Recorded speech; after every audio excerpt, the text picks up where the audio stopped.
friends. Welcome to Amelia B's Crafting Adventures. I'm Kathleen. I know I've been gone for a couple of months, and I thought that maybe I would explain. I know some of you know what's been going on, but I know some of you don't.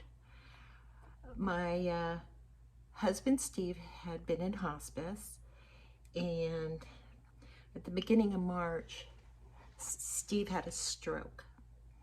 Now, I believe what had happened is that Steve had a intestinal blockage, and I think that's what caused him to have a stroke. It was a really strange day. I went in and I brought him his breakfast and his coffee as usual. We conversed and did our normal. I started hearing him like being a little bit loud, and I went in to check on him, and he said he was just hollering at the television. That was nothing new. Like an armchair quarterback, he'd fight with the news media, he'd fight with the baseball, he'd fight with the football. It was just a thing he did. It was funny, but it just so happened that Ash R, my eldest daughter, was in town for my grandchild's birthday that weekend, and she came over to spend time with him and myself, and she had a feeling that something wasn't quite right, and as the morning progressed, I also agreed. At that point, I called our hospice, and they came out, and we had to start giving him some of his medications that to sedate him a little bit. Ariana came over later, and she ended up staying with me all night. It was a very long night. He was very agitated and not peaceful. Or, he was just extremely agitated. Ariana stayed all night with me, and we tried to keep him calm and peaceful. Then hospice decided they were going to do something that they call peaceful path, and they came every day then for 7 days, because they believed that he was very close to his new adventure, is what I call it. And it's our Steve, and he's a fighter, and he wasn't ready to go. But we did have some repercussions from this stroke. He had no motor coordination, and he also motor skills, meaning hands. He couldn't use a channel changer. He could not feed himself. He could not talk very clearly. He was confused a little bit, but we were able to lax off of the medications a little bit to give him an opportunity just to recover and see what happened. He had very cognitive moments with us. He never complained. I will say that about Steve. He never ever complained. We had to do, when that first visit, when the nurse came, when everything happened, we did have to do some more invasive kind of things, which I'm not going to go into detail with you about. He was doing pretty good. He as time progressed, though, a little bit, he started having a difficulty with food and drinking. So I backed down to foods that I thought that he could handle, such as yogurt and pudding and Jello, and we would give him, or I would give him the Ensure drinks, so he could get some vitamins and good things, proteins in him. There was one point where Ariana was telling Rachel from the Rusty Snail that Steve's favorite meal was a lobster roll, and she wondered where she could get one. Anyway, Rachel was able to find one for Steve, and it was really, really wonderful. He really enjoyed it. We enjoyed his enjoyment. We were so thankful to Rachel, and that was his first big meal in quite a while. And it was also his last big meal. He just couldn't handle the swallowing and drinking, and I think a lot of this also had to do with this obstruction that I talked about earlier. it just had more effects on him than we could imagine. He we kept trying to deal with it, but there was just nothing that we could do. And typically, if you're a healthier human being and you had an obstruction, you would go to the hospital, and chances are you would have some kind of a surgical procedure. But that would not have been good for Steve. He would not have survived a surgery like that. So we understood that. And when you're in hospice, it's a difficult thing because you feel like you want to be more proactive and do more things that can be more helpful. But the truth is, it's hospice. And being in hospice means that it's in God's hands. And your goal as the caregiver and the loved ones is to make sure that they're comfortable, they're not in pain, that they can get through this transition, peacefully, really, to be honest with you. So as time went on, we were at a point where he just had no desire to eat. And we tried to get him to drink water, and it was just so difficult for him. He just would start choking. And so there we are. He kind of slipped into a coma-like state. And the reason I call it a coma-like state is that I believe that we had moments with him where we could talk to him and make eye contact, that he was able to at least acknowledge it a little bit. Maybe squeeze our hand a little bit and that kind of thing. I'm not sure if we were projecting that because of our emotions or it was something that was actually happening. I don't know. So last Sunday, we had a scare a week ago Sunday, which would be a week tomorrow. His blood oxygen level went quite low, and he snapped out of it. He snapped out of that. His blood oxygen level came up.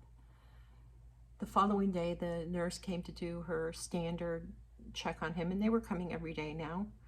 And she just had an instinctual feeling that that would be the day. And she stayed with us for like 3 hours, which is amazing. They're very busy. We're not the only people in the world. But it was Steve, and he's a little trickster, that one, and it could have been another day, another week, or another month after that point, because his oxygen level was pretty good, I guess. It wasn't fabulous, but it was not the worst it could be. And his blood pressure was low, but not the lowest it could be, obviously.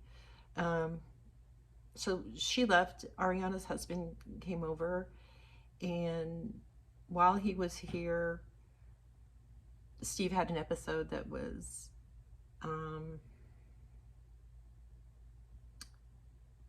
horrifying. And Ariana's husband was amazing. He jumped right in and handled things, and Ariana and I kind of just sat there and went, huh? We didn't quite know what to do. But he had to leave. Derek had to leave because he needed to get to his daughter. And she's just a little girl, and that is absolutely understandable. And I was so grateful he was there. At that point, I called the nurse and said what had happened and should we continue the medications, and she said yes. But she felt that we were very close, and she actually, without saying anything to us, got in her car and was on the way over. About a half hour later, he passed away. I will say that it is not like the movies, and it was not like television. It was not what I had prayed for. It was not peaceful, and it was traumatic for Ariana and I. Now, I want to say that if you love my daughter Ariana, You need to love her a whole lot more. She stayed there with me. We stayed there with him. She did not flinch. We handled it. I've never been so proud. I thought I was going to have to go through this experience by myself, and I didn't. And it's difficult for me to talk about how proud I am of my children right now, because I will get extremely emotional, and I'm trying to hold it together. And about a half hour later, the nurse finally arrived. She was lovely. I mean, she was this young woman who just was compassionate and empathetic and handled everything like she'd been doing it for 100 years. And she and Ariana actually took on the responsibility of getting Steve ready for the people to come and get him. Doesn't that just sound so ordinary, for people to come and get him? But they got him ready. He hadn't had anything but a t-shirt on for 8-9 years. And then we were able to put a dress shirt on him and actually put pants on him, which was the first time in 9-10 years. So that was very nice. And they put a little cologne on him. And then the guys showed up to come and take him for his new adventure. And it was a little hard. You know, I mean, it was a little hard. And here we are. That's it, right? It's different. I was thinking to myself, I haven't been alone in 39 years. Alone. I have my dogs, but it's different. I know that it's going to be okay. It's just going to take me some time to adjust to this new normal. To actually go to the grocery store and do grocery shopping and not do it through Instacart is something I haven't done in quite a while. The only time I ever left Steve was on Tuesday nights to do the Withering Cottage, and that was for maybe 4 hours once a week. So now I can do things like go for a walk, you know, do things, and that's different to think about it. And I don't know. I don't know what I'll do. We've been handling business and things the last few days, and the kids have been amazing. I'm just so proud of them. I am hopeful that Steve is scuba diving, that he's playing golf, and he's snorkeling, and he's skydiving, and he's playing baseball with all the baseball players that had passed prior, or he's playing football with all the football players who passed prior, and that he's loving it and enjoying it, and that he's spending time with family that passed before him, and that he's having this amazing new adventure, just like I'm going to have. I think I'll take you with me on it. I have some plans for the future, some kind of big deals. I'll take you with me one way or another. We're going to do some things. I appreciate your patience. It's going to be a little bit before I get back into doing this regularly. You know, I don't know, it could be a week, it could be 2, it could be a month. I just need to sort of get used to my new normal and gather my thoughts. And there's a lot to take care of when you go through something like this, which is just different. You have business things you have to do, and your time to just be is, you know, cut short a little bit. But I think it's all a process. I know a lot of you have been through it and you understand what I'm saying. Our hospice team was remarkable, and I could not be more grateful. My children, such amazing adults. My Ariana, I just don't have enough to say. She was there with me, and I'm just so proud. I mean, it was horrible, and I'm so proud of her that she carried on. You know, I mean, geez, what an experience for such a young woman. But anyway, the point of all this was to let you know I haven't gone away, to explain why I was away. Well, that doesn't make sense. I haven't gone away permanently, and to let you know why. I know some of you know because of the Withering Cottage. But I'll be back. I just need a little bit of time. I love you all. I so appreciate your words of kindness and prayers and everything. It meant the world to me. It helped me get through. I don't just say that, I mean it. You know, when I was having moments where I just couldn't. I just didn't have a lot of sleep the last 2 months. I'd read your comments, and they meant the world to me. I mean, I had to get up every two hours to give him medication, but during that 2 hours, I was, you know, concerned, so I didn't sleep well, and I just know that he's having the adventure of a lifetime now, and lifetime, an adventure, a really big adventure. So I love you all, and I will see you soon. You be careful out there.